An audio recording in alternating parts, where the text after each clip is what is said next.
সাতটা গুণ যার মধ্যে পাবেন, এই 7 শ্রেণীর মানুষ, 7 গুণওয়ালা মানুষ হবে ঈমানদার। আল্লাহ নবী বলেন, আমানতু বিল্লাহি ওয়া মালাইকাতিহি ওয়া কুতুবিহি ওয়া রুসুলিহি ওয়াল ইয়াউমিল আখির ওয়াল কদরি খায়রিহি ওয়া শাররিহি মিনাল্লাহি তাআলা ওয়াল বা'সি বাদাল মাউত। আল্লাহর নবী বলেন 7টা গুণ যার মধ্যে তোমরা দেখবা, 7টা গুণ যার মধ্যে তোমরা পাবা, তারা হবে আসল ঈমানদার। ঈমানদারের 1 নম্বর বৈশিষ্ট্য হবে, ঈমানদারের 1 নম্বর গুণ হবে তারা সব সময় আল্লাহর উপর ভরসা রাখবে, আল্লাহরে বিশ্বাস করবে। কথা বলেন ঠিক কিনা?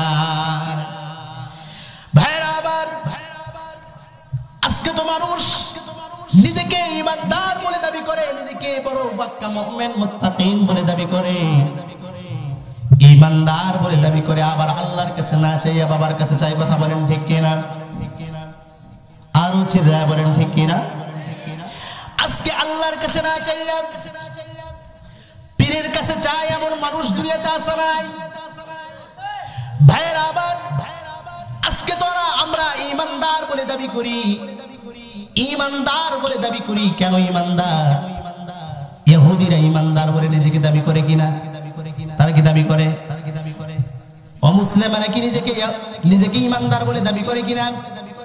না না, একজন খ্রিস্টান নিজেকে ঈমানদার বলে দাবি করে না, একজন ইহুদি নিজেকে ঈমানদার বলে দাবি করে না, কিন্তু একজন মুসলমান দাবি করে। কথা বলেন ঠিক কিনা? ভাইরা আবার ঈমানদার কারা হবে? আমরা যারা মুসলমান তারাই তো ঈমানদার বলে দাবি করি। আমরা কেমন মুসলমান? সর্বপ্রথম তো আগে মুসলমান হইতে হবে, তারপরে তো মুসলমান ঈমানদার হবে। কথা বলেন ঠিক কিনা? আমরা তো মনে করি আমার বাবা মুসলমান, আমার দাদা মুসলমান, তার দাদা মুসলমান, তার দাদা মুসলমান, এইভাবে আদম আলাইহিস সালাতু ওয়াস সালাম পর্যন্ত চলে গেছে। আমরা তো মনে করি আমরা সবাই ঈমানদার, কিন্তু আল্লাহ পাক রব্বুল আলামিন ডাক দিয়ে বলতেছেন, না না, সবাই ঈমানদার হইতে পারবে না। এই 7টা গুণ যার মধ্যে থাকবে, এই 7 গুণওয়ালা ব্যক্তি হবে আসল ঈমানদার। ভাইরা আমার তাহলে 1 নম্বর ঈমানদারদের গুণ হবে, ঈমানদারেরা দুনিয়ার কোন মানুষ থেকে চাইবে না, চাইবে কার কাছে? বলেন আরো একটু চিল্লায় বলে। ঈমানদারেরা সব সময় আল্লাহর কাছে চাইবে। কিন্তু আজকে আমার বাংলাদেশের মধ্যে, এই সোনার বাংলাদেশের মধ্যে ঈমানদারের বড় অভাব। কথা বলেন ঠিক কিনা?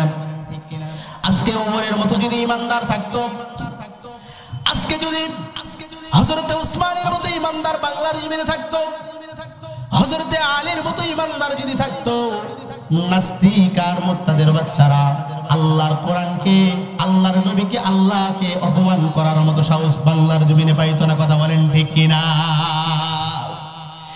আজকে এই বাংলার জমিনে নামধারী মুসলমান কিছু আছে, নিজেকে বড় মুমিন, নিজেকে বড় মুত্তাকিন দাবি করে, কিন্তু আল্লাহর কোরআনের বিরোধিতা করে। এমন মুসলমান বাংলার জমিনে আছে না নাই?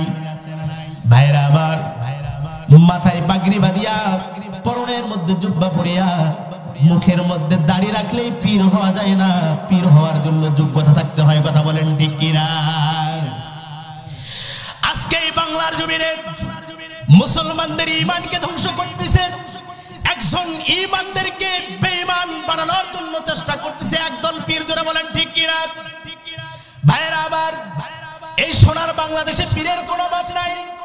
এই সোনার বাংলাদেশে তালা বাবা আছে, বিড়ি বাবা আছে, খাজা বাবা আছে, দয়াল বাবা আছে, ন্যাংটা বাবা আছে, আছে না নাই? বলেন। সোনার বাংলাদেশ, এই দেশে বাবার কোনো অভাব নাই। কোথা থেকে যে এত বাবা আবির্ভাব হয় বোঝাও যায় না।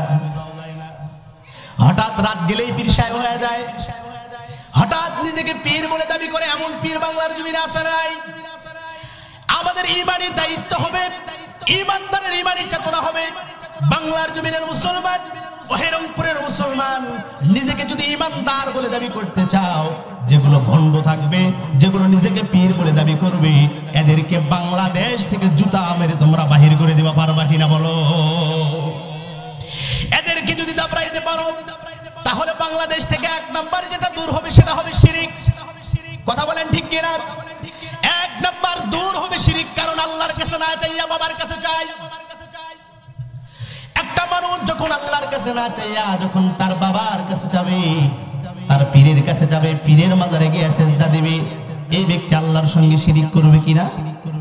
এই ব্যক্তি তো অবশ্যই আল্লাহর সঙ্গে শিরক করবে। আর আল্লাহ পাক রব্বুল আলামিন ডাক দিয়ে বলেন, 2 শ্রেণীর বান্দার গুনাহ আমি আল্লাহ পাক রব্বুল আলামিন কোনো সময় maaf করব না। কয় শ্রেণীর বলেন? আরো চিল্লায় বলেন, কয় শ্রেণীর? 2 শ্রেণীর বান্দার গুনাহ আল্লাহ পাক রব্বুল আলামিন কোনো সময় maaf করবেন না। আল্লাহ পাক রব্বুল আলামিন ডাক দিয়ে বলেন, 1 শ্রেণীর বান্দা হবে যারা শিরক করবে, আমি আল্লাহর সঙ্গে শিরক করবে, আমি আল্লাহর সঙ্গে অদৃশ্য বা অদ্বিতীয় কাউকে লাগাবে। এই সমস্ত ব্যক্তি যদি কিয়ামত পর্যন্ত যদি নামাজ পড়ে, আমি আল্লাহ পাক রব্বুল আলামিন তাদের ইবাদত কবুল করব না। ভাইরা আমার, যেই কথা বলতেছিলাম, আল্লাহ পাক রব্বুল আলামিন ঈমানদারদের ব্যাপারে কি বললেন? আল্লাহ বলেন, ইয়া আইয়ুহাল্লাযীনা আমানু কুতিবা আলাইকুমুস সিয়ামু কামা কুতিবা আলাল্লাযীনা মিন ক্বাবলিকুম লাআল্লাকুম তাত্তাকুন। আল্লাহ পাক রব্বুল আলামিন বলতেছেন ঈমানদারদেরকে, ও ঈমানদারেরা, আল্লাহ পাক রব্বুল আলামিন মুফাসসিরিনে কেরামে ব্যাখ্যা করতে গিয়া মুফাসসিররা লিখছেন, ঈমানদারদেরকে আল্লাহ পাক রব্বুল আলামিন বন্ধু বানায় নিয়েছেন। বন্ধু, চিল্লায় বলেন আল্লাহু আকবার। আরো একটু জোরে বলেন আল্লাহু আকবার। আল্লাহ পাক রব্বুল আলামিন ঈমানদারদেরকে বন্ধু বানায় নিয়েছেন। আল্লাহ বলেন, যারা ঈমানদার তারা হবে আমার বন্ধু, তারা হবে আমার বন্ধু, তারা হবে আমার দোস্ত। আল্লাহ পাক রব্বুল আলামিন বলেন, ঈমানদারদের অপর নাম হবে মুমিন। আর আমি আল্লাহ পাক রব্বুল আলামিনের সিফাতে যত নাম আছে, এই সিফাতের নামগুলোর মধ্যে আমি আল্লাহর একটা নাম আছে মুমিন। আমি আল্লাহর সঙ্গে বান্দার নামের যেহেতু মিল, বান্দা আমার দোস্ত, আমি আল্লাহ পাক রব্বুল আলামিন বান্দার দোস্ত হয়ে গেলাম। ভাইরা আমার, আল্লাহ পাক রব্বুল আলামিন আপনাদেরকে বন্ধু হিসাবে স্বীকার করেছেন। আপনারা কি আল্লাহরে বন্ধু হিসাবে স্বীকার করবেন কিনা? কথা বলেন না যে। আপনারা কি আল্লাহর বন্ধু হইতে চান না শত্রু হইতে চান? জোরে বলেন, শত্রু হবেন না বন্ধু হবেন? আল্লাহ পাক রব্বুল আলামিন বন্ধু হিসাবে বান্দাদেরকে স্বীকার করে নিয়েছেন। আল্লাহ পাক রব্বুল আলামিন ডাক দিয়ে বলেন, আমার বন্ধুরা, আমি আল্লাহ পাক রব্বুল আলামিন যেহেতু তোমাদের বন্ধু হয়ে গেলাম, যেহেতু আমি আল্লাহ তাআলা তোমাদের দোস্ত হয়ে গেলাম, আমি আল্লাহ পাক রব্বুল আলামিন তোমাদেরকে কিছু দিতে চাই। আপনারা তোমরা নিবা নাকি? আল্লাহ পাক রব্বুল আলামিন ডাক দিয়া বলেন, আমি আল্লাহ তাআলা তোমাদেরকে কিছু দিতে চাই, তোমরা নিবা নাকি? ও রংপুরের মুসলমান, আল্লাহ পাক রব্বুল আলামিন যদি আপনাদেরকে কিছু দিতে চায়, আপনারা নেবেননি? কথা বলেন না যে। আল্লাহ যদি কোনো কিছু দেয়, নেবেননি? আমি যদি এখানে যদি বলি, আমার ভাইরা আমার, আমি ওই জয়পুরহাট থেকে আপনাদের জন্য কিছু হাদিয়া নিয়ে এসেছি, আপনারা নেবেননি? আপনারা কি বলবেন? নেবেন কিনা বলেন? কিন্তু আমি যদি বলি পুরস্কারটা আমার এখানে নাই, পুরস্কারটা আমার ড্রেসের পিছনে আছে, আপনারা বলবেন বোম নিয়ে আসছেননি। বোম, কথা বলেন ঠিক কিনা? ভাইরা আমার, মুমিনেরা জিজ্ঞেস করলো, ও আল্লাহ, আমাদেরকে যেই পুরস্কার দিবেন, যেই হাদিয়া দিবেন, যেই তোহফা দিবেন, এই তোহফাটা কি? আল্লাহ পাক রব্বুল আলামিন ডাক দিয়ে বলেন, মুমিনেরা, এ আমার বন্ধুরা, ভয়ের কোনো কারণ নাই, চিন্তার কোনো কারণ নাই, টেনশনের কোনো কারণ নাই। আমি আল্লাহ পাক রব্বুল আলামিন তোমাদেরকে এমন একটা হাদিয়া দেব, যেই হাদিয়া তোমাদের পূর্বপুরুষ, তোমাদের মা বাবাদেরকেও আমি আল্লাহ পাক রব্বুল আলামিন দিয়েছি। ভাইরা আমার, আমাদের মা বাবাদেরকে আল্লাহ পাক রব্বুল আলামিন কি পুরস্কার দিয়েছেন? আল্লাহ পাক রব্বুল আলামিন ডাক দিয়ে বলেন, তোমাদের যারা অতীতে ছিল, তাদেরকেও আমি আল্লাহ পাক রব্বুল আলামিন এই পুরস্কারটা দিয়েছি। সুতরাং চিন্তার কোনো কারণ নাই, টেনশনের কোনো কারণ নাই, কোনো ভয় নাই, তোমরা নিঃসন্দেহ নিতে পারো। ভাইরা আমার ডাক দিয়ে বলে আল্লাহ তাহলে আমাদেরকেও সেই পুরস্কারটা দেন। আল্লাহ পাক রব্বুল আলামিন ডাক দিয়ে বলেন কেমন পুরস্কার তোমাদের অতীতকে দিয়েছিলাম জানো? আল্লাহ পাক রব্বুল আলামিন বলেন ফাকুলি ওয়াশরাবি ওয়াকরনি আইনা ফাইম্মা তারাইন্না মিনাল বাশারি আহাদান ফাকুলি ইন্নী নাযারতু লিররহমানি সাওমান ফালান উকাল্লিমাল ইয়াওমা ইনসিয়া। আল্লাহ পাক রব্বুল আলামিন ওই ঘটনাটা বুঝাইতে গিয়ে হযরতে মারইয়াম আলাইহিস সালাতু ওয়াস সালামের ঘটনাটা টানছেন। হযরতে মারইয়াম আলাইহিস সালাতু ওয়াস সালামের গর্ভ থেকে যখন হযরতে ঈসা পয়গম্বর দুনিয়াতে যখন আগমন করলেন, হযরতে মারইয়াম আলাইহিস সালাতু ওয়াস সালাম ডাক দিয়ে বলেন আল্লাহ আমাকে যদি কেউ প্রশ্ন করে আমি কি উত্তর দিব? আল্লাহ পাক রব্বুল আলামিন ডাক দিয়ে বলেন মারইয়াম রে চিন্তার কোনো কারণ নাই, টেনশনের কোনো কারণ নাই।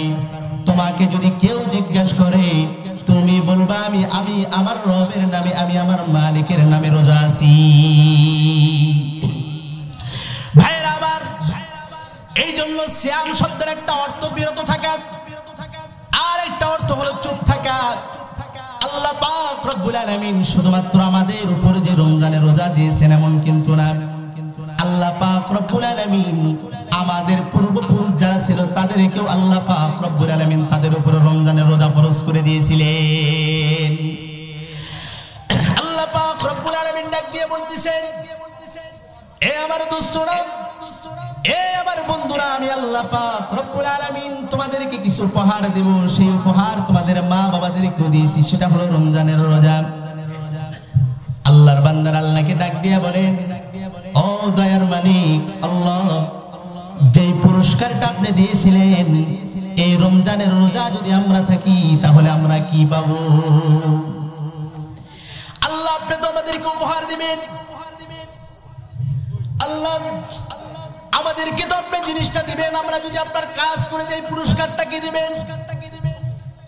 আল্লাহ পাক রব্বুল আলামিন ডাক দিয়া বলেন লাআল্লাকুম তাত্তাকুন। আল্লাহ পাক রব্বুল আলামিন ডাক দিয়া বলেন আমি আল্লাহ পাক রব্বুল আলামিন তোমাদেরকে তাকওয়াওয়ালা বানায় দেব। জোরে বলেন সুবহানাল্লাহ। আল্লাহ পাক রব্বুল আলামিন ডাক দিয়া বলেন আমি আল্লাহ পাক রব্বুল আলামিন তোমাদেরকে তাকওয়া দান করব। শুধুমাত্র তাকওয়া দান করেই শেষ করব না, আমি আল্লাহ পাক রব্বুল আলামিন তোমাদেরকে মুত্তাকিন বানায় দেব। কি বানায় দিবেন বলে? আরো একটু জোরে বলতে হবে, কি বানায় দিবেন বলে? আল্লাহ পাক রব্বুল আলামিন বলেন আমি আল্লাহ পাক রব্বুল আলামিন তোমাদেরকে মুত্তাকিন বানায় দেব। আর মুত্তাকিনদের পুরস্কার হবে 7টা। কয়টা বলেন ভাইরা আমার? মুত্তাকিনদের পুরস্কার হবে 7টা। আল্লাহর নবী ডাক দিয়া কয় মুত্তাকিনের যে 7টা পুরস্কার হবে তার মধ্যে আল্লাহ পাক রব্বুল আলামিন এই দুনিয়াতে 5টা দিবেন। কয়টা দিবেন বলেন? আর 2টা দিবেন আখিরাতে। কয়টা? 2টা। আখিরাতে কয়টা দিবেন বলেন? আখিরাতের ময়দানে আল্লাহ পাক রব্বুল আলামিন 2টা পুরস্কার দিবেন। এটা কাদেরকে দিবেন? যারা ঈমানদার হবে, যারা আল্লাহর হুকুম মোতাবেক আল্লাহর যে আদেশ পালন করছে, রমজানের রোজা যারা সিয়াম আদায় করবে, এবং আল্লাহ পাক রব্বুল আলামিন যাদেরকে তাকওয়া দান করবেন, যারা তাকওয়াওয়ালা ব্যক্তি হবে তাদের জন্য 7টা পুরস্কার। কয়টা বলেন? আল্লাহ পাক রব্বুল আলামিন এই দুনিয়াতে দিবেন 5টা, আর আখিরাতের ময়দানে দিবেন 2টা। আখিরাতের ময়দানে যে 2টা পুরস্কার দিবেন তার মধ্যে 1 নম্বর পুরস্কার হবে আল্লাহ পাক রব্বুল আলামিন বান্দাকে বিনা হিসাবে জান্নাত দিয়ে দিবে। আল্লাহ পাক রব্বুল আলামিন যে আখিরাতের ময়দানে 2টা পুরস্কার দিবেন। 1 নম্বর পুরস্কার হবে আল্লাহ পাক রব্বুল আলামিন বলেন যারা মুত্তাকি হবেন হাশরের ময়দানে আল্লাহ পাক রব্বুল আলামিন তাদেরকে 2টা পুরস্কার দিবেন। 1 নম্বর পুরস্কার হবে আল্লাহ পাক রব্বুল আলামিন মুত্তাকিনদেরকে বিনা হিসাবে জান্নাত দান করে দিবেন।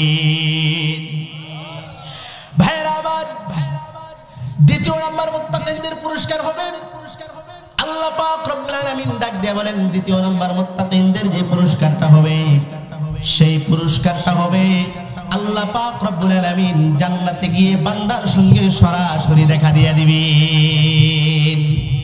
তাহলে মুত্তাকি হওয়ার দরকার আছে না নাই? চিল্লায় বলেন আছে না নাই? মুত্তাকি কেমনে হবেন? ঘুষ খেয়ে মুত্তাকি হবেন, সুদ খেয়ে মুত্তাকি হবেন, পীরের পায়ে সিজদা দিয়ে মুত্তাকি হবেন, রমজানের রোজা না রেখে আপনারা মুত্তাকি হবেন নাকি বলেন?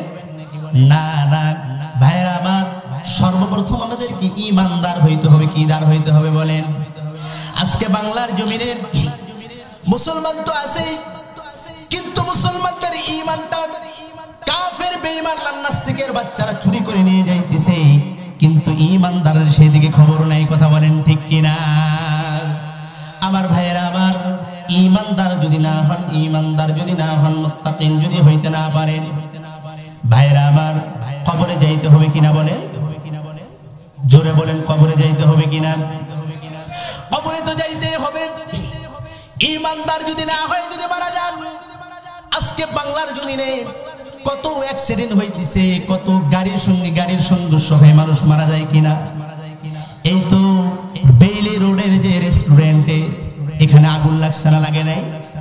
চিল্লায় বলেন লাগছে না লাগে নাই? ফোন দিয়েছে আব্বারে, কোথায় তুমি, তাড়াতাড়ি আমার কাছে আসো, আমি তো আগুনের মধ্যে পুরায় ঝলসায় যাব। বারবার ফোন দিয়ে বাবার কাছে ফোন দেয়, আব্বা জান পুরা বিল্ডিং এর মধ্যে আগুন লাগছে, আব্বু আমারে বাঁচাও, আমি আগুনের ভাব সহ্য করতে পারতেছি না, আগুনের তাপ আমি সহ্য করতে পারতেছি না। মুসলমান ভাইরা রে আমার, মেয়েটা বারবার কান্না করতেছে, মেয়েটা বারবার কান্না করতেছে। কোথায় কার কখন মরণ হবে, কিভাবে মরণ হবে কেউ জানেনি। কথা বলেন জানেনি? না না, কেউ তো জানে না। তবে সেখানে যদি আপনি ঈমানদার মুত্তাকিন যদি না হয়ে যদি মারা যান, তাহলে সমস্যা আছে না নাই? ভাইরা আমার, কে জানতো ওই রেস্টুরেন্টে আগুন ধরবে? কেউ জানতো কিনা? কেউ তো জানতো না। কত মানুষ, কত বান্ধবী তার বন্ধুকে সঙ্গে নিয়ে রওনা দিয়ে দিছে রেস্টুরেন্টে। ভাইরা আমার, কত মানুষ তো আশা করে গিয়েছে কিছু খাবে, আবার একই পরিবারের 5 জন সদস্য চলে গেছে, কয়েকদিন পর তারা মালয়েশিয়া যাবে। কিন্তু তাকায় দেখেন ভাগ্যের কি পরিহাস। আল্লাহ পাক রব্বুল আলামিন চাইলেই দুনিয়াতে সব কিছু দেখাইতে পারেন, কিন্তু ভাইরা আমার, এত কিছু দেখার পর বাংলার জমিনেও ঈমানদারদেরকে খুঁজে পাওয়া যায় না। কথা বলেন ঠিক কিনা? চোখের আটকানে মরণ দেখতেছেন, চোখের সামনে মৃত্যু দেখতেছেন। প্রত্যেক দিন ফজরের নামাজ পড়ে আপনি একটু বাহির হবেন, প্রত্যেকটা দিন মসজিদের মধ্যে, মসজিদের মাইকের মধ্যে অ্যালার্ম শুনবেন, আজকে অমুক ব্যক্তি নেই, আজকে অমুক ব্যক্তি নেই, আজকে অমুক ব্যক্তি নেই, আছে না নাই বলে? ভাইরা আমার, এই 2টা হাত দিয়ে তো আমার বাবারে আমি কবরে রাখছি, এই 2টা হাত দিয়ে তো আমার মারে আমি কবরে রাখছি। আপনারাও তো মা বাবা, কেউ বা ভাই বোন, কেউ বা আত্মীয় স্বজনদেরকে কবরে রাখলেন। একটা বার কি আপনাদের মনের মধ্যে মায়া লাগে না? একটা বার কি কষ্ট লাগে না? আমার মা বাবাকে যেহেতু আমি কবরে রাখলাম, আমিও তো একদিন, আমাকেও তো একদিন কবরে যাইতে হবে। কথা বলেন ঠিক কিনা? ভাইরা আমার, ওই তো কয়েকদিন আগের ঘটনা, বাংলাদেশের প্রত্যেকটা মানুষের চোখের কোনায় কোনায় তো পানি আসছিল। স্বামী স্ত্রী আর সন্তান মিলিয়া ট্রেনের মধ্যে জার্নি করতেছে, যাবে, কিন্তু হঠাৎ ট্রেনের মধ্যে আগুন ধরে গেল, পুরা বগিগুলো পুড়ে সারকার হয়ে যাইতেছে। ভাইরা আবার, স্ত্রীর শরীরের মধ্যে আগুন, সন্তানের শরীরের মধ্যে আগুন, কিন্তু স্বামী চিন্তা করে দেখতেছে আমার স্ত্রী নাই, আমার সন্তান নাই, আমি বেঁচে থেকে কি করব? ট্রেনের মধ্যে আগুন লাগলো, স্বামী পুড়ছে, স্ত্রী পুড়ছে, সব পুড়ে সারকার হয়ে গেল। ও বাংলার জমিনের মুসলমান, একবার চিন্তা করে দেখো, তুমিও রাত্রে বেলা ঘুমাইলা, তুমিও তো পুড়ে মারা যাইতে পারো। কথা বলেন ঠিক কিনা? আরো চিল্লায় বলেন ঠিক কিনা?